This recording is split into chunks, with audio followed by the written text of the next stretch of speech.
안녕하세요. 다양한 수학 고민을 즐거운 수다로 풀어보는 수다학입니다. 2016년 교육계의 가장 큰 변화 중 하나를 꼽으라면 자유학기제를 들 수 있을 텐데요. 이 제도가 중학교에서부터 시행이 되기 때문에 예비 중학생은 물론 초등학생을 자녀로 둔 학부모님들께서도 많은 관심을 가지고 계시는데요. 이 제도에 대한 자세한 이야기는 잠시 후에 함께 나눠보도록 하고요. 먼저 수다학을 채워주실 전문가 선생님부터 소개해드리겠습니다. 어서 오세요. 안녕하세요.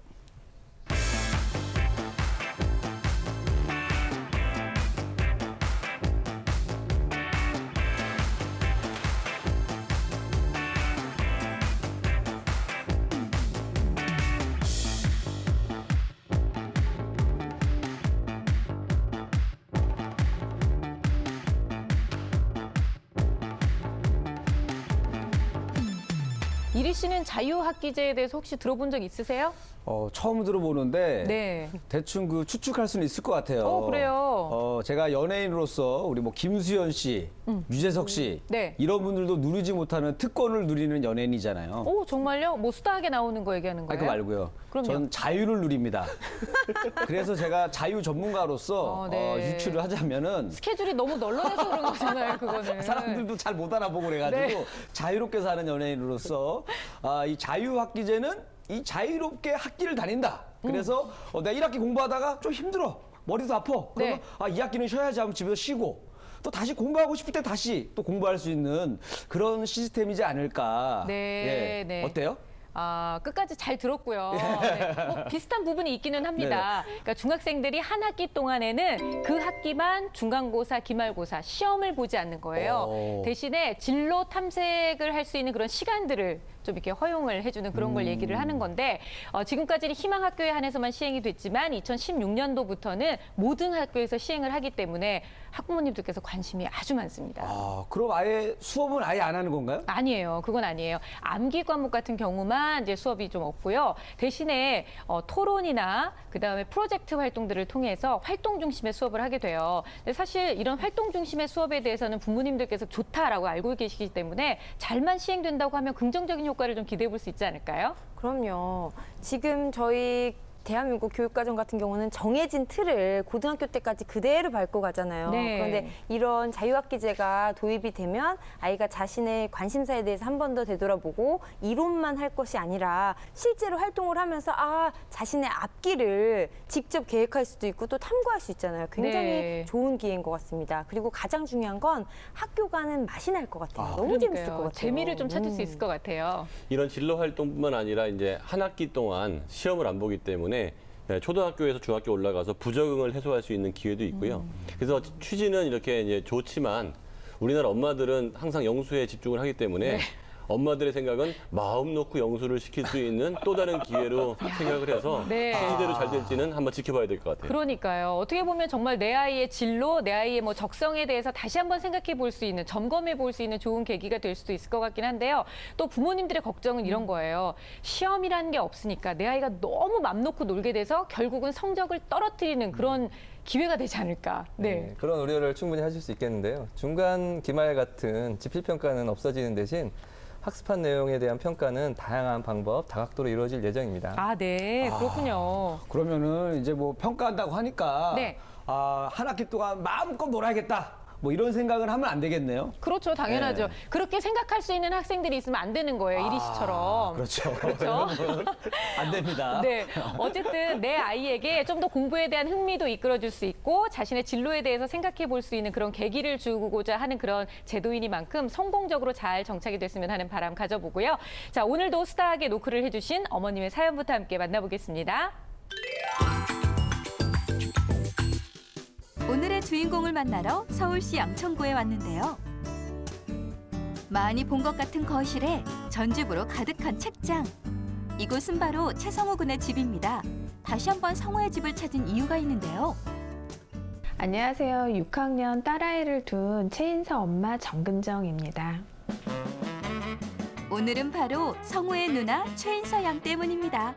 좀 문과적인 성향이 좀 강해요. 책 읽는 거 굉장히 좋아하고 뭐 글 쓰는 거 좋아하고 그러다 보니까 본인이 좀 수학은 잘 못한다는 생각을 하는 것 같아요. 그래서 문제를 대함에 있어서도 굉장히 좀 소극적이고 적극적으로 내가 모르지만 이거를 좀 파헤치려고 하지 않는 경향이 있거든요. 그래서 가장 걱정이 되는 부분은 애가 좀 나는 수학을 잘 못해. 나는 수학 쪽이 아니야. 라고 생각을 해서 좀 소극적으로 하는 것 같아서 그 부분이 좀 사실 가장 걱정이 되더라고요. 인서는 글쓰기를 좋아해 각종 대회에 출전해서 상을 받기도 할 정도인데요. 얼마 전에는 선생님 자랑대회 문집에 글이 실렸답니다. 깔끔하게 정돈된 인서의 방. 개구리 독서대가 인상적이네요. 책꽂이엔 인서가 요즘 공부하고 있는 문제들로 채워져 있습니다. 지금 현행은 따로 문제집을 풀고 있진 않고요. 그냥 단원평가 본다고 하면은 하루 전날 그냥 단원평가 문제집 한번 푸는 정도고 학원에서 중학교 1-1, 1-2 기본을 이제 풀었다가 학원을 옮기면서 지금 이제 다시 또 좀 난이도 있는 1-1을 다시 좀 풀고 있거든요. 이게 지금 학원에서 풀고 있는 문제집이에요. 중학생이 될 인서. 미리 중학교 과정을 공부하고 있는데요. 잘 따라가고 있지만 인서가 특히 어려워하는 부분이 있답니다. 1학기 거는 아무래도 연산 파트가 좀 많았는데 이렇게 보시는 것처럼 별로 이렇게 오답률이 크지 않았거든요. 뭐 거의 다 잘 풀고 했는데 1학기 후반에 이제 함수하고 통계 나오고 이제 2학기에 도형 파트가 나오니까 확실히 이렇게 별표도 많고 그리고 더더군다나 여기서 이제 심화 문제로 가면 갈수록 별표가 더 많아지더라고요. 그래서 아예 좀 건드리지 않은 부분이 있고 그러다 보니까 이제 학원에서도 시험 같은 거를 보면 단원별 편차가 좀 크더라고요. 인서가 어려워하는 부분은 바로 도형. 넓이나 부피를 구하는 문제들을 자주 틀리는데요. 도형 때문에 수학에 대한 자신감이 더 사라질까 엄마는 걱정이랍니다. 그러니까 본인이 생각하기에도 본인이 자기는 수학을 그렇게 잘한다라고 생각을 안 하는 것 같아요. 그래서 좀 자신감이 좀 많이 떨어져 있고 이제 심화 문제라던가 서술형 문제 좀 이런 좀 문장제 문제가 좀 길게 나왔을 때는 조금 막 이렇게 끈기 있게 도전을 한다거나 계속 막 그걸 알 때까지 막 계속 뭐 풀어보려 한다거나 그러진 않고 나 이거 잘 몰라 이러면서 그냥 별표 쳐놓거나 뭐 이렇게 하더라고요. 수학 자신감을 올릴 수 있는 특별한 방법이 있을까요? 네, 왠지 집이 좀 낯이 익다 했더니 어머님을 딱 보는 순간 아, 어머님이시구나 했어요. 아, 누구 어머니신지 알 것 같아요. 네네, 예전에 기억나세요? 그 수학 공부하기 싫다고 징징대던 성우 어머니. 맞아요. 근데 오늘은 이제 성우에 대한 고민이 아니고 성우의 누나, 초등학교 6학년 인서에 대한 고민을 들고 오셨어요. 수학으로 아주 뽕을 뽑아가시네요. 아니, 자녀 두 분 있는데 두 분을 다 의뢰하셔가지고. 그러니까요. 알뜰하게 이제 수학을 활용하고 계시는데요. 네. 첫 번째 고민이 솔루션이 어느 정도 제시가 됐고 그게 해결이 됐으니까 저희한테 또 연락을 주신 게 아니겠습니까? 그렇죠. 이것만으로도 저희 수다하기 이 정도라는 것을 시청자 여러분들께 다시 한번 말씀드릴 수 있을 것 같고요. 자, 오늘 이제 고민을 안고 오신 그 6학년 인서는 과연 어떤 아이인지 함께 얘기를 좀 나눠볼 텐데요. 어머니께서는 이렇게 얘기를 하셨어요. 문과적인 성향이 매우 강해서 나는 수학을 잘 못한다라고 아이가 이미 생각을 하고 있고 그래서 수학을 좀 소극적으로 대한다라고 얘기를 하셨거든요. 근데 사실 사춘기 때문에도 더 그런 게 아닐까요? 라고 얘기를 하셨는데 선생님들께서 좀 어떻게 보셨는지 궁금해요. 예전에 이런 비슷한 고민을 가지고 상담 오신 어머니가 계셨었는데 네. 사실 알고 봤더니 그런 소극적이라는 아이의 그 정서적인 마음보다는 몰라서 못 풀었더라고요. 어려워서 풀지 못하니까 계속 그게 반복되니까 더 겁내게 되고 소극적이 된 거예요. 네. 그래서 이런 친구들 같은 경우는 문제 해결력을 높여주면 자신감 있게 풀 수 있거든요. 그래서 왜 두려워해 마음을 열어가 아니라 실제로 푸는 방법 모르니까요. 그렇죠. 그거를 알려주면 될 것 같아요. 네, 선생님께서 예상하시는 게 좀 일리가 있을 수도 있는 게요. 지금 학원에서 중학교 1학년 과정을 전부 다 공부를 마쳤고 복습을 지금 하고 있는 상황인데 앞서 말씀하셨던 대로 함수와 도형 파트를 자꾸 어려워하고 있다고 합니다. 그러니까 이해가 완벽하게 안 된 상태에서 계속 똑같은 것을 반복하고 진도가 나가니까 아이 입장에서 좀 힘들 수도 있을 것 같은데요. 전 한 가지 궁금했던 게 이 아이가 초등학교 6학년밖에 안 됐는데 문과, 이과를 벌써 나눠서 생각해야 될 필요가 있나? 이런 생각이 좀 들었어요. 그러니까 엄마들이 문이과를 나눌 때 이 아이가 수학을 잘하니까 이과, 뭐 국어를 잘하니까 문과 이런 식으로 나누는 건 굉장히 위험한 것 같아요. 왜냐하면 국영수는 항상 공통 과목이고 과거에 봐도 철학자들이 수학하는 경우도 많았고 네. 물론 기하 백타 쪽으로 가면 약간 이과 성향이 있긴 하지만 공통 수학까지는 완전히 문이과가 같이 공부해야 되는 공통 과목이 수학이고 논리 과목이거든요. 네. 그리고 문이과를 일찍 나눠서 정했을 때 수학을 소홀히 한다는 건 더더욱이 안 맞은 게 문과에서도 수학이 변별력을 가장 크게 갖고 가기 때문에 그렇죠. 어릴 때부터 나누는 것도 옳지 않지만 6학년 때 이 아이가 수학을 덜 해야 된다고 생각하는 것은 더 맞지 않습니다. 일단 우리 인서가 공부하는 데에 대해서는 어느 정도 흥미를 가지고 있고 또 잘할 수 있는지 저희 검사 결과도 좀 함께 볼까요? 네. 검사 결과를 보면 인지 능력은 중상 수준 네. 전체적으로 봤을 때 괜찮은 편이고요. 장점이 진짜. 집중력이에요. 네. 그리고 약점이 공간 지각력. 그래서 이 아이가 도형이 약간 힘들어하는 이유가 보이고, 근데 동기를 봤더니 학습 동기가 부족해요. 그리고 학습 동기가 부족인 아이들이 우울, 짜증, 불안 이런 정서적 요인이 네. 높으면 아주 안 좋은 거거든요. 여기도 낮아요. 아주 간단하게 말하면 공부는 하기 싫은데 공부를 못하는 거에 대한 스트레스가 없다. 아, 문제네요. 그러면 이제 만족형이라고 그러는데 이런 애들을 그냥 아유 모르겠다. 그냥 나 이 정도면 됐지. 이렇게 생각하는 경향이 강한 것 같고 네. 수학 성취도 검사를 해봤더니 6학년에 한 56%. 학교 시험은 다 맞았지만 성취도 기준으로 봤을 때는 이렇게 아주 높은 편은 아니었고 네. 끈기를 요구하는 문제 해결력에서는 그렇게 강한 모습을 보이지 못했습니다. 그래서 이 아이는 어떻게 공부했으면 좋겠냐 하면 이걸 네. 검사 결과를 보면 수업 시간에 일단 많은 것들을 받아들일 수 있는 아이거든요. 그래서 네. 수업 시간에 집중하는 게 굉장히 중요하고 공부를 해야 되는 이유, 그다음에 학습 전략도 안 좋아서 방법 같은 걸 배우기만 하면 네. 학습에 필요한 단기 기억력하고 집중력이 있기 때문에 동기와 방법을 알고 나면 이 아이의 성적은 굉장히 빠른 속도로 올라갈 가능성이 있는 아이예요. 사실 엄마가 제일 속 터지는 경우가 이런 거예요. 굉장히 문제인 게 나는 보이는데 얘는 별 문제라고 아니라고 생각하는 거. 아니 이 정도만 하면 돼. 이러면 진짜 속이 터지는 거거든요. 나 어차피 나중에 글 쓰는 작가 될 건데. 작가 될 거야. 뭐 이런 어. 거죠. 그러니까 분명히 우리 집에는 돈이 더 많이 필요한데 남편이 요 정도면 돼. 뭐 이렇게 얘기를 하면 속만 뭐 이런 거예요.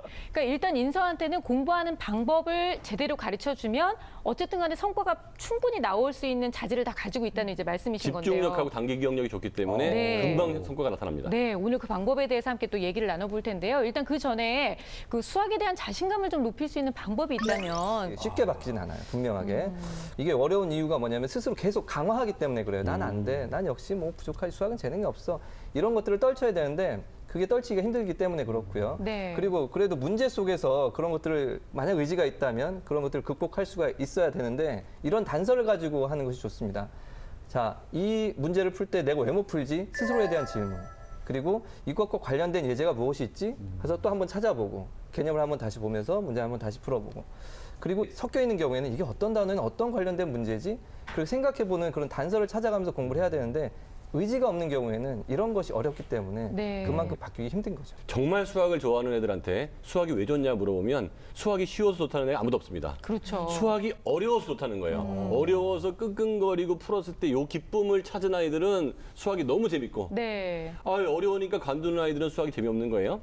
그러니까 등산이 좋은 이유는 숨이 안 차면 등산이 안 좋은 거죠. 그래서 요 어려운 거는 시간이 많이 걸리는 건 당연한 거고 하지만 네가 끝까지 풀어서 풀어내는 기쁨을 찾아내지 못하면 끝까지 수학을 좋아할 수 있는 방법이 없는 거예요. 네. 그래서 힘든 건 당연한 거니까 더 시간을 갖고라도 어떻게든지 답을 내릴 수 있게끔 여야한테 기회를 줘야 돼요. 네. 하긴 높으니까 산을 올라가죠. 어려우니까 문제를 푸는 거죠. 이런 생각이 좀 필요할 것 같네요. 그러니까 수학 좋아하는 친구들하고 또 약간 바람둥이 친구들하고 비슷한 것 같아요. 바람둥이 친구들도 뭐냐면은 쉬운 여자는 재미가 없다는 거예요. 어려운 여자를 그건 만났을 때 맞는 재밌다는 얘기겠죠. 거예요. 그래서 뭔가 그 공감대가 있구나. 네, 이런 생각을 해봤어요. 네. 자, 이제 저희가 주인공 인서를 직접 만나봐서 어떻게 하면 인서가 가지고 있는 나는 문과 성향이야. 그래서 나는 수학이 잘 안 맞아. 나는 그래서 못하는 거야. 라고 생각하는 거 바꿔줄 수 있는지 직접 함께 만나보도록 하겠습니다. 늦은 오후 인서가 책에 푹 빠져있네요. 초등학교 6학년 최인서 어린이를 소개합니다. 작가가 되는 게 꿈이라서 그런지 요즘 소설책을 굉장히 많이 읽는데요. 집중력이 좋네요. 자기가 좋아하는 거 해서 그런지. 인서 같은 경우는 이제 나이가 나이인지라 그냥 저는 결과 확인만 해요. 오늘 할 거 다 했니? 뭐 이런 식으로 제가 그렇게 막 터치는 안 해요. 인서의 성격상 매일 해야 하는 공부를 뒤로 밀어놓는 법은 없다는데요. 그래도 일단 누가 시키지 않았는데 저렇게 책을 펴고 앉는다는 게 일단 기특해요, 저는. 적극적으로 하는 것 같은데, 그래도 이렇게 보니까. 몰입도가 높아 보이죠? 네. 이게 인지 능력상 집중력이 좋기 때문에 네, 몰입도가 좋습니다. 근데 서서히 지금 몰입도가 좀 흔들리고 있는 것 같은데요? 수학 학원을 가는 날 외에도 하루 1시간씩은 꼭 수학 공부를 하고 있는데요. 네, 무너졌네요, 이제. 어려운 문제를 만난 인서, 유독 자신 없는 모습입니다. 그냥 처음에 이제 풀 수 있을 것 같으니까 풀어보다가 너무 어려워서 그때는 이제 좀 자신도 없어서 그냥 다시 도전도 잘 안 하는 편이어가지고 제가 이제 더 풀어도 더 이상 답이 안 나올 것 같아서 그냥 별표 치는 거예요. 중학교 1학년 심화과정 문제, 인서에게 벅차 보이는데요. 꽤 어려운 복잡하네요. 문제입니다. 아, 어려운 문제예요, 선생님? 예, 문제가 길잖아요, 벌써. 네. 진짜 수학 문제인지 국어 문제인지 모를 정도로 지문이 굉장히 기네요. 글을 읽고 쓰는데 자신 있는 인서지만 수학 문제는 문장을 이해하기도 쉽지 않은데요. 이렇게 집중이 안 되고 어려운 문제 때문에 고민에 빠질 때 가끔 음악을 들으며 공부를 한다는데요. 자주 듣는 음악은 바로 가요랍니다. 음악을 가끔씩 듣는데 좀 머리 아플 때 그냥 노래 잠깐 들으면서 멈췄다가 그냥 들으면서 다시 풀기도 하고 그렇게 들으면 약간 더 그냥 자리에 앉아있고 약간 집중력도 생기는 것 같아요. 음악을 들으며 하는 수학 공부. 과연 인서의 머릿속엔 얼마나 남아있을까요? 그런데 책상에서 공부하던 인서가 갑자기 일어나 침대에 눕습니다. 채점을 하러 가는가 했더니 침대로 갑니다. 눕지 마, 눕지 마. 누구 큰일 나너 엄마도 혼나. 왜냐하면 그렇게 공부하면 좀 더 편해서 더 잘 되는 것 같은 기분이 들어서 그렇게 해요. 공부하는 태도가 좋지 않아 보이는데요. 최인서. 음악 들으면서 무슨 공부가 돼. 똑바로 앉아서 해줘. 책상 가서. 음악 끄고. 결국 엄마에게 한 소리 들었네요. 아까보다 좀 표정이 많이 안 좋아졌는데요. 기분이 썩 좋지 않았어요, 그렇죠? 엄마의 꾸중에 인서의 표정이 어두워졌습니다. 그래도 채점은 해야겠죠? 채점은 늘 엄마가 해주고 있는데요. 그래야 인서가 무엇을 어려워하는지 알 수 있기 때문이랍니다. 다 했으면 가져와서 제가 채점만 해서 다시 주지 제가 막 뭐를 했나 뭐 이렇게 막 적극적으로 제가 관여는 안 하는 편이에요. 그리고 앞으로 이제 공부를 함에 있어서도 자기주도 학습이 저는 중요하다고 생각을 하기 때문에 지금부터 본인이 이제 좀 하는 습관을 들여야 된다고 생각을 해서 제가 그렇게 막 터치는 안 해요. 문제를 풀 때 자신 없는 모습을 많이 보였던 인서. 채점을 하고 나니 역시 문제집에 비가 내리네요. 아유. 아까 그 어렵다고 하는 문제는 진짜 틀렸네요. 틀렸어요. 저 페이지에서는 한 문제 맞은 것 같아요. 인서야, 일로 와봐. 여기는 다 맞았는데 이거 별표 쳐놓은 거는 봐도 잘 모르겠으면 이거는 그냥 놔두고 이거 틀린 거 가서 다시 한번 고치고. 수학을 좀 이제 재미없다고 생각하는데 왜냐하면 이게 아무래도 도형 같은 문제들이 좀 많이 어렵기도 하고 공식이 잘 이해가 안 돼서 못 풀 때도 있고 머릿속에 도형 같은 거 잘 기억이 안 나서 자신감이 좀 없는 쪽 편인 것 같아요. 바르지 못한 학습 태도가 혹시 자신감을 저하시키는 원인은 아닐까요?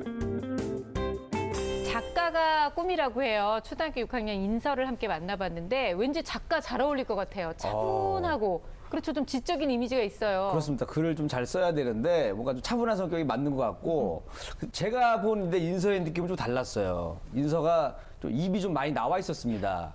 네? 뭔가 그 사람이 불만이 많을 때 입이 나오거든요. 아, 네네. 뾰루퉁해지면서 뭔가 기분 좋아 보이지가 않았고. 아, 네. 그리고 약간 얼굴이 약간 우리 뭐 포카페이스라고 하잖아요. 약간 표정 변화가 많지가 않아서 그 6학년이면은 초등학교 때 6학년이면 한참 뭐 얼굴에 막 웃음꽃도 피고 막 이럴 줄 알았는데 그런 게 없어서 조금 아쉬웠었어요. 네. 그래도 여학생한테 네. 입이 나왔다고 좀 깜짝 놀랐잖아요. 아, 인서야 그런 뜻이 아니야. 네가 뭔가 좀 이렇게 기분이 안 좋아 보이고 네. 좀 그랬다 이런 뜻이야. 그렇죠, 그렇죠. 어휴 참 큰일 남자가 너무한 것 같아요. 사춘기인데 큰일 날 뻔했네. 근데 어머님께서 그런 얘기를 하셨거든요. 성격이 이제 차분하다 보니까 네. 국어하고 사회 같은 경우에는 꼼꼼하게 잘한다. 그런데 이제 수학을 어렵다고 생각하고 잘 열심히 안 하다 보니까 이제 그게 걱정이라고 말씀하셨는데요. 진짜 걱정대로 수학에 자신감이 조금 없는 듯한 그런 모습을 보이기는 했어요. 예, 말투나 이런 태도나 문제 푸는 자세 이렇게 딱 보니까 역시 수학에 대한 부정적 정서가 좀 깔려 있고요. 네. 수학은 어려워. 나는 조금만 어려워도 못 풀어. 뭐 이런 생각들을 지금 가지고 있기 때문에 스스로에 계속 수학에 대한 부정적 정서를 계속 강화시키고 있는 것 같아요. 네. 역시 선생님들 말씀대로 중학교 1학년 심화 문제에 대해서는 굉장히 좀 어려워하는 모습을 문제집에서도 볼 수가 있었는데요. 근데 저는 문제집을 풀어가는 그 과정을 보면 뭔가 이 필력이라고 해야 될까요? 뭔가 자신 있는 아이들이 쑥쑥 써내려가는 느낌이 아니라 굉장히 자세도 그렇지만 끄적끄적 그런 느낌을 좀 받지 않으셨어요? 선생님들은 어떠셨어요? 저는 이렇게 문제집 푼 거를 보면서 이 아이가 모범생으로 인정받는 아이일 거라고 확신을 했어요. 네. 그래서 보면은 잘 쓰고 싶은 거예요. 그래서 그냥 수학 같은 경우는 계산하면 답 쓰는데 답 점점 하고 쓰고 식 점점해서 쓰고 네. 정말 너무 잘하고 자세히 싶은데 보셨네요. 풀기가 어려운 거거든요. 그래서 이 아이가 몰랐던 부분을 바로 피드백이 와서 수정이 된다던가 해결 방법을 알아야 되는데 그런 체계가 갖춰지지가 않은 것 같아요. 네. 그래서 어머니께서 아이가 막히는 부분이 무엇인지를 명확하게 알고 해결할 수 있는 방향을 해주는 게 좋고 또 혼자 있을 때는 저는 늘 강조하지만 해답지 있죠. 이게 정말 친절한 선생님이거든요. 그래서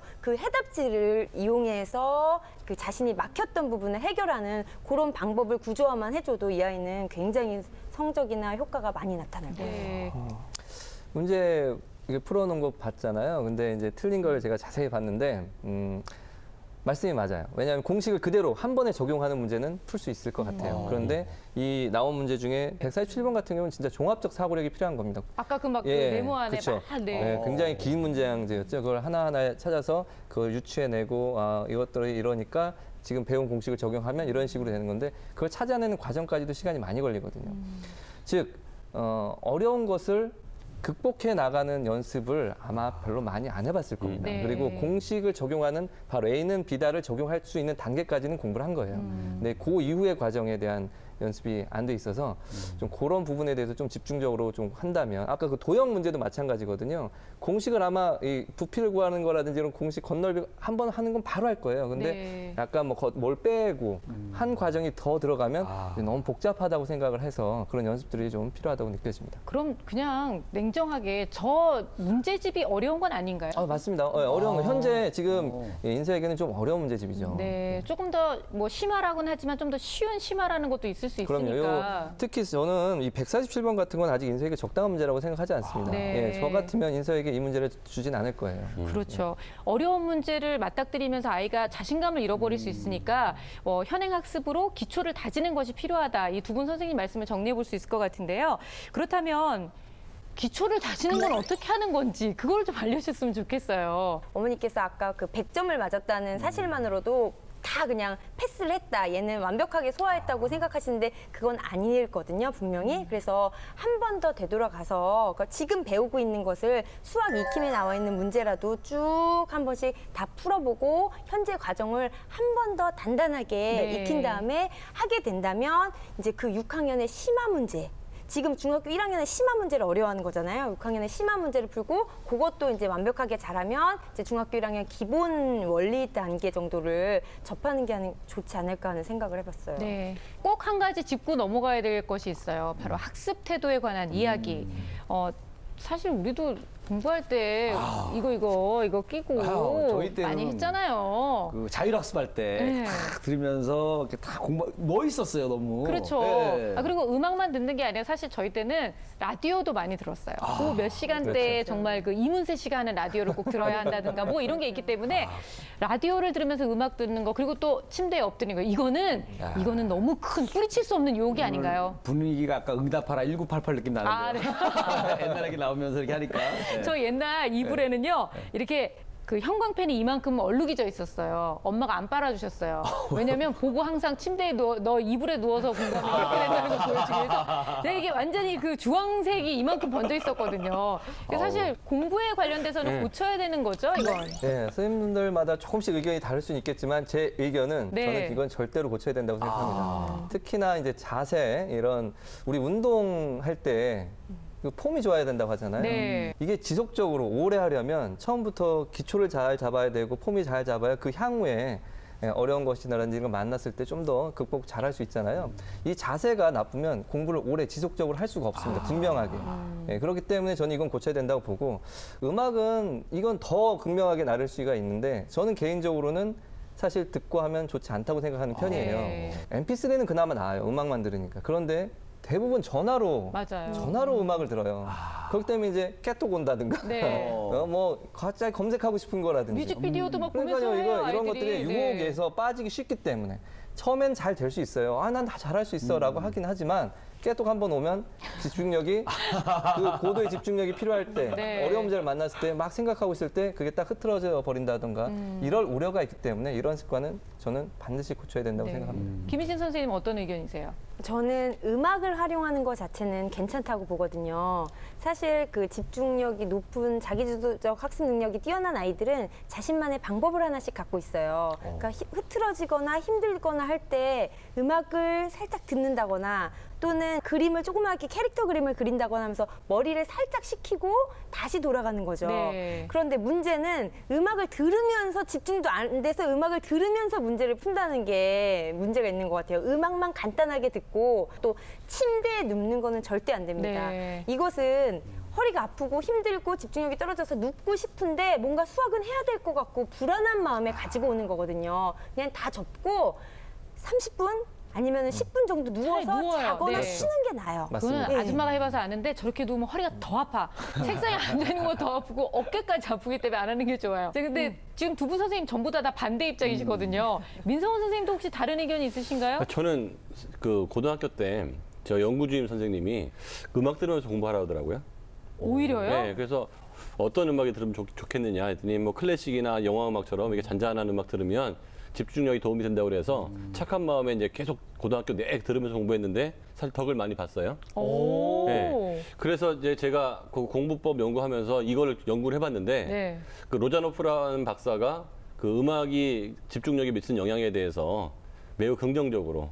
근데 그거는 바로크 시대의 비트가 심장 네. 비트와 비슷한 그런 비트로 나가는 그런 음악은 집중력에 도움이 되는데 볼륨이 너무 크거나 그런 경우에는 좀 좋지 않고 그 다음에 가사가 있는 음악은 공부를 언어로 하기 때문에 언어와 언어가 부딪히기 때문에 결코 좋지 않아서 가사가 없는 그 클래식 좀 조용한 클래식 네. 음악은 집중력하고 기억력에 도움이 된다고 하고요. 자세도 그 두 선생님 같은 경우는 굉장히 좀 착실한 얼굴 봐도 착실해 보이잖아요. 근데 자세도 좋으시잖아요, 지금. 그 우리가 외국 대학 사진을 보여주거나 대학 사진을 보여주면 대학생들이 잔디밭에 누워서 맞아요. 엎드려 공부도 하고 벤치에 누워서 공부도 하잖아요. 뭐 책상에 다리 이렇게 얹고 네. 보기도 하고. 그래서 계속 누워 있는 건 안 좋지만 공부하다 잠깐 누웠다가 일어났다가 책상에 앉았다가 이렇게 좀 이동하면서 공부하는 거는 엄마 눈에는 좀 안 좋아 보일지 모르겠지만 그게 이 아이한테 익숙하고 괜찮기만 하다면 네. 완벽하게 내가 원하는 자세로 공부하게 해서 공부를 안 하는 것보다는 그런 좀 봐줄 거는 봐주는 게 좋을 것 같아요. 네, 적당히 이제 뭐 좀 조율을 하셔야 될 것 같은데 일단 인서가 아까 노래를 듣는다 그랬거든요. 이 노래라는 거는 음악의 범주에서도 뭔가 가사가 있는 걸 것 같아요. 가사가 있는 거는 절대로 안 가사가 돼요. 있는 거는 절대로 안 된다는 거를 그리고 누워서 공부하는 것은 그렇게 약이 되는 것 같진 않다라는 얘기를 꼭 한번 얘기를 좀 해야 될 것 같습니다. 자, 이제부터는 인서의 하루 일과를 좀 살펴볼 텐데요. 얼마나 수학 공부를 좀 하고 있는지 함께 볼게요. 자, 일단 잠은 한 9시간 정도 오, 충분히 자고 있어요. 그리고 학교 후에는 세계사 공부를 하고 있습니다. 세계사를 굉장히 좋아한대요. 그리고 공부 및 자유시간, 그다음에 수학학원을 일주일에 3번 이렇게 수학학원을 지금 가고 있는 건데요. 자유시간에는 주로 독서나 인터넷을 많이 하고 있다고 하는데 그냥 이렇게 잠깐 보기만 해도 공부 시간이 좀 많은 것 같기는 해요. 네, 굉장히 많은 편인데 자신이 잘 소화하고 있으면은 괜찮다고는 보는데 이 친구는 학교에서도 중간 놀이 시간이나 쉬는 시간, 점심 시간에 분명히 밖에 나가서 안 놀 거예요. 그러니까 조용히 친구들과 대화를 한다거나 혼자 책을 읽는다거나 조용히 창밖을 본다거나 그러니까 신체 활동이 전혀 없어요. 모든 네네. 일과에.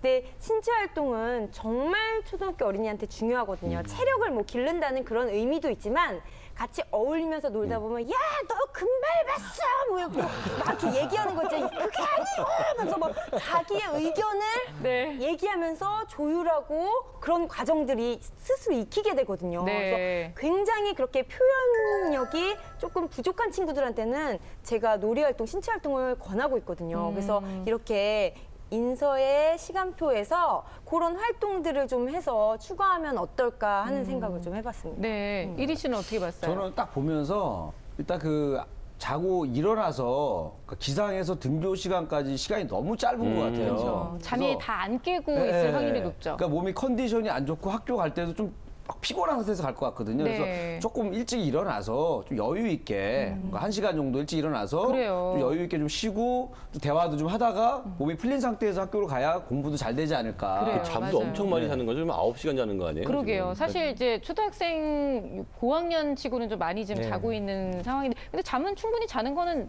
좋지 좋죠. 않나요? 좋아요. 네네. 근데 아침 아직은. 먹을 시간이 저렇게 없다는 거는 문제가 있는 것 같아요. 네.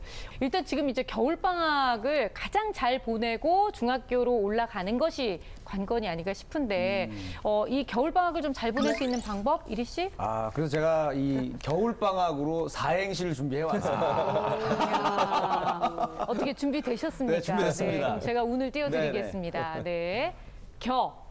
겨드랑이 땀나도록 울, 울릉도 호박녀처럼 방, 방 안에 딱 붙어서 학. 확실히 끝내자 수학을.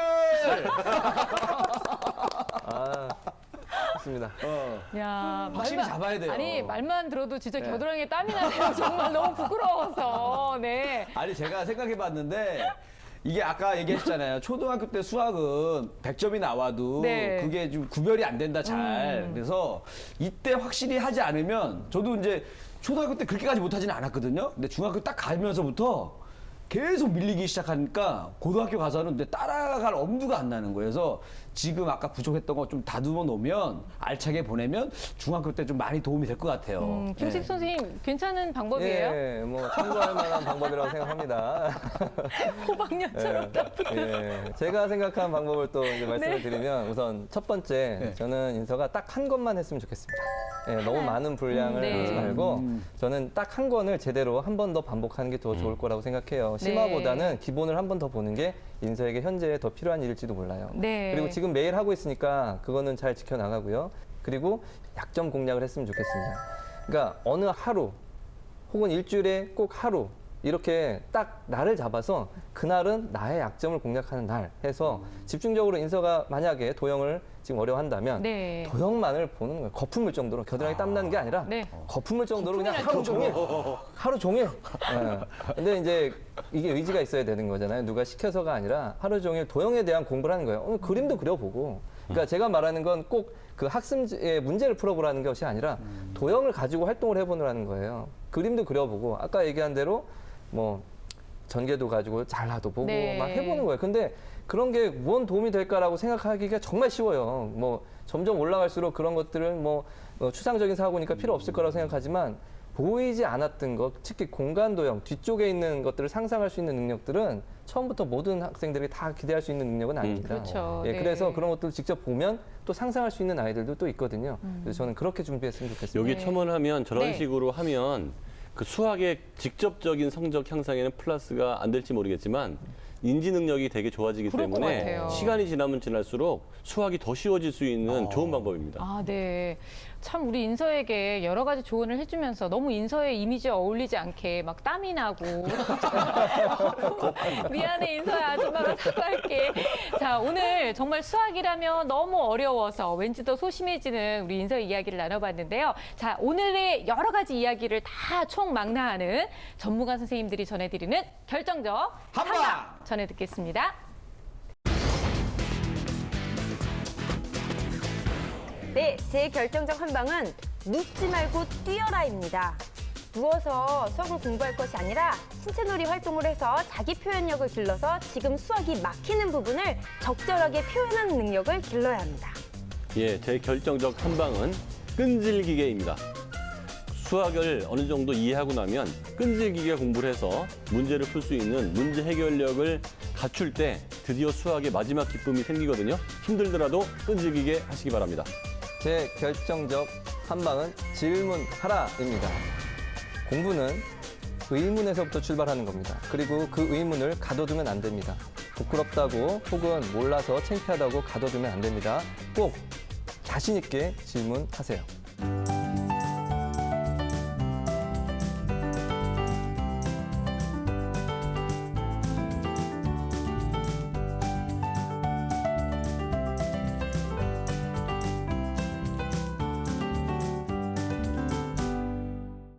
네, 전문가 선생님들의 시원한 한방에 이어서 비전문가의 답답한 한방 한번 저의 답답한 한방은 반전의 주인공이 되라. 오, 이 친구가 꿈이 그 글 쓰는 뭐 소설가 이런 게 꿈이잖아요. 네. 작가가 꿈인데 이 재밌는 소설을 보면 항상 늘 반전이 있습니다. 그렇죠. 가난한 사람이 부자가 되고 또 무명 연예인이 유명한 사람이 되고 수학을 못하던 사람이 수학을 엄청 잘하게 되는 그렇죠. 이런 반전 스토리가 재미가 있는데 네. 우리 인서도 지금은 좀 수학을 어려워하지만 이런 반전 스토리가 돼서 나중에는 수학을 엄청 좋아하는 친구로 바뀌지 않을까 이런 상상을 좀 많이 하면 좋을 것 같아요. 네, 너무 긍정적이고 기분 좋은 상상이 돼서 인서한테 굉장한 동기부여가 될 것 같아요. 자, 오늘 초등학교 6학년 수학이라면 왠지 자신감이 없어하는 우리 인서를 위한 결정적 한방 다시 한번 정리해드립니다. 눕지 말고 뛰어라, 끈질기게 질문하라, 반전의 주인공이 되라. 자, 왠지 자신감이 좀 떨어지면서 수학은 원래 잘 안 되는 거야 라고 생각했던 인서가 정말 진짜 땀 흘리는 겨울방학을 잘 보내고 나서 수학의 기초를 잘 다지고 나면 아마 수학과 굉장히 친해진 인서의 모습을 기대할 수 있지 않을까라는 생각이 듭니다. 저희가 늘 항상 응원하고 있겠습니다. 자, 인서처럼 수학 때문에 늘 항상 고민이 많으신 분들 계실 텐데요. 아래로 나가고 있는 주소를 통해서 신청해 주시면 저희가 여러분들의 고민을 시원하게 해결해 드리겠습니다. 문과적인 성향이 좀 강해요. 책 읽는 거 굉장히 좋아하고 뭐 글 쓰는 거 좋아하고.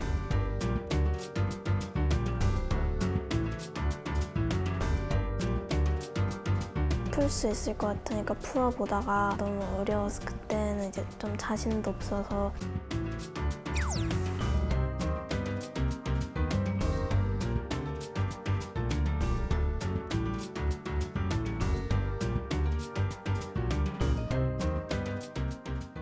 공부란 게 쉬운 건 없잖아요. 그런데 유독 다른 과목은 좀 덜한 것 같은데 수학에만 유독 자신감 없는 아이들 좀 자주 볼 수 있는 것 같아요.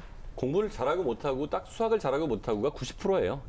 그다음에 네. 영어를 잘하고 못하고 이렇게 가는데 왜냐하면 다른 과목은 답을 보면 자기가 어떻게 해야 될지 알아요. 영어를 못하는 이유 내가 단어 실력이 부족해요. 그렇죠. 리스닝이 부족해요. 정확히 알고 있는데 하기 싫을 뿐이에요. 수학은 했는데도 안 돼요 소리가 정말 많이 나옵니다. 했는데도 안 돼요. 네. 그래서 보통 자신감이라는 게 하면 돼야 자신감이 생기는데 해도 안 되니까 자신감이 안 생기는 거예요. 그때 우리가 생각해야 될 거는 올바르게 했느냐, 정말 네가 할 만큼 이상을 했느냐, 네. 끈기 갖고 했느냐, 이것까지 판단을 해야 되거든요. 그러니까 우리 수학에서 이런 전문가 선생님들이 말씀드리는 걸 잘 들어보시고 수학도 올바르게 하기만 하면 다른 과목과 다름없이 실력이 올라가는데 다만 바로바로 올라가는 게 아니니까 좀 더 인내력이 필요하다 이렇게 얘기하고 싶네요. 네. 결국 옳은 방법을 잘 선택하는 게 가장 중요하다라고 말씀을 하신 건데요. 근데 그 옳은 방법이라는 것도 사실 저학년, 고학년에 따라 좀 다를 수도 있잖아요. 일단 저는 초등학교 저학년이라면 빠르고 정확한 연산을 자유자재로 할 수 있는 것까지가 제일 중요한 것 같아요. 네. 그래서 수학하고 친해지고 이제 고학년이 되면 수학이 이제 정의로부터 파생된 거고 개념을 아주 명확하게 알고 있는 게 중요한데 엄마들이 이렇게 말하거든요. 우리 애가 내용은 이해하는데 시험 문제 틀린다. 근데 이해하는 정도가 아니고 명확히 이해하는 정도까지 가면 응용을 하더라도 그렇게 어려워지진 않을 것 같고요. 이제 중학교 이상으로 가면 난이도를 높여가는 연습을 하셔야 돼요. 네. 초등학교까지의 그 시험은 난이도의 문제가 별로 많이 좌우를 하지 않거든요. 그래서 난이도를 높여가는 거를 어떻게든지 푸는 연습을 해나간다면 뭐 고등학교 가서도 큰 문제는 안 생길 것 같습니다. 저는 좀 생각을 해봤는데 이 칭찬만큼 좋은 건 없다고 생각하거든요. 자신감에 있어서만큼은. 그렇죠. 그래서 이 저학년들한테는 칭찬을 저음으로 잘했어. 이 정도면 돼. 충분해. 나이가 어리기 때문에 네. 조금만 칭찬해도 좋아합니다. 근데 고학년으로 갈수록 이 칭찬을 또 고음으로 해줘야 돼요. 네. 와, 너 잘했어. 야, 대단해. 그래서 최대한 에너지를 많이 줘야 애들이 그거에라도 그냥 기분이 좋아서 조금이라도 움직입니다, 마음이. 그래서 저학년이든 고학년이든 목소리 톤을 바꾸더라도 네. 칭찬을 좀 많이 해줘라. 저는 오히려 반대인 것 같아요. 그래요? 아니 왜냐면 고학년 올라가는데 엄마가 막 너 너무 잘한다 막 이러면 날 놀리나?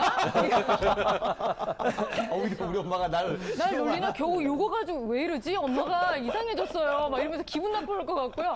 반대로 접근하는 거에는 제가 한 표 하겠습니다. 네, 알겠습니다. 사실 겨울방학이기 때문에 예비 중고생들 같은 경우에는 이 겨울방학이 굉장히 중요한 시점이잖아요. 어떻게 하면 내가 새 학년으로 올라갔을 때, 중학교, 고등학교 올라갔을 때 어떻게 할 수 있는지 굉장히 많이 긴장하고 부모님들도 걱정들 많이 하시는데 일단 그 예비 중학생들을 위한 공부 방법, 네, 김희진 선생님이 좀 알려주세요. 네, 전국에 그 현직 선생님들이 블로그를 운영해 하시는 분들이 굉장히 많아요. 네. 그래서 그 블로그에 자신이 스마트폰으로 찍어서 영상도 다 올리시고 그리고 학습지도 만들어서 내주고 그래서 그런 자료들이 체계적으로 다 되어 있거든요. 그래서 자신에게 맞는 그런 블로그를 찾아서 영상도 보고 네. 배우고 익히고 하면서 그 개념들을 명확하게 익히는 거죠. 그래서 4학년, 6학년께 끝냈으면 그다음 중학교 1학년 문제를 건드리는 게 아니라 개념을 이런 식으로 익혀서 명확하게 하면 수학 잡을 수 있습니다. 네, 사실 고등학생들, 예비 고등학생들 네. 같은 경우엔 더 긴장할 수밖에 없거든요. 어떤 당연하죠. 준비를 좀 하고 가면 좋을지 수학 팁을 주세요. 공부는 이제 너무 이제 범위가 많잖아요. 상, 중, 하. 네. 그리고 미리 좀 공부해온 학생들이 있는데 사실은 저는 한 학년 정도의 내용을 좀 보고 갔으면 좋겠어요. 수준에 따라서는 한 학기 정도. 그러니까 네. 1학년 때 수1과 수2라는 과목이 이제 공부하게 되는데 자기의 수준에 따라서 나는 이 얇은 책 딱 하나만이라도 공부하고 갈 거야. 뭐 국영수 여러 가지 있겠지만 수학으로만 본다면 딱 이 얇은 책 하나만 내 제대로 하고 갈 거야. 그런데 대부분의 학생들이 그 한 책을 다 보지 못합니다. 그렇겠죠. 욕망이 네. 크죠. 그러나 그걸 이루는 학생이 흔하지 않은 거예요. 그러니까 잘하는 학생이 적은 거거든요. 네. 그래서 얇은 책이라도 처음부터 끝까지 한번 다 보는 게 제일 중요합니다. 네. 일단 책이 중요하네요. 어떤 거든지 교재가 중요하고요. 오늘 이제 문과, 이과 얘기가 갑자기 나와서 이런 것도 좀 한번 알아보고 싶었는데요. 문과 쪽을 이제 겨냥하고 있는 친구, 이과 쪽으로 이제 가는 친구들 같은 경우도 수학을 공부하는 데 있어서 뭔가 좀 이렇게 다른 전략이 필요할 것 같아요. 초등학교 때까지는 특별한 다른 전략을 가져가지 않는 게 좋을 것 같고요. 네. 이제 중학교 정도가 되면 아무래도 이과 갈 애들은 고등학교 때 배워야 될 수학의 양이 문과보다 많기 때문에 그거를 감안해서 중학교 때 문과로 가겠다는 애들보다는 한 30% 정도 내가 수학을 더 해야겠다는 생각을 네. 가졌으면 좋겠고 문이과 공이 고등학교 2학년 때는 최소한 수학 진도를 맞춰줘야 고3 때 연습해서 시험을 볼 수 있잖아요. 그러니까 그 전체적으로 그 기준은 고3까지 배우게 돼 있지만 그걸 감안해서 어느 정도 내가 앞에 공부를 해야 될지를 그 이제 중학생이라면 생각을 해야 될 것 같고 네. 다만 내가 어느 고등학교를 가느냐에 따라서 그 고등학교의 평균적인 수학의 어떤 선행이나 그런 그 수준이 있거든요. 그 기준에는 어느 정도 맞춰야 되는데 내가 딴 애들은 공부 거의 선행을 안 했는데 나만 많이 해도 우승골 나는 거고 딴 애들은 또 많이 하고 들어오는 학교를 갔는데 나만 안 하고 들어가도 선생님들은 얘네들이 많이 했다는 가정하에서 그렇죠. 하거든요. 현실은 각 학교마다 분위기가 너무 다르기 때문에 엄마들은 우리 아이가 어느 학교를 갈 거를지를 예상해서 그 평균 이상 정도만 해주면 네. 안전한 것 같아요. 정말 옳은 말씀하셨습니다. 학교마다 선생님들이 준비 자세가 사실 좀 다르실 수 네. 있어요. 왜냐하면 잘하는 아이들이 모인 학교에서는 선생님들이 이제 어려운 문제를 위주로 준비하시고요. 조금 학습 수준이 조금 낮다 한다면 어떻게 하시겠어요?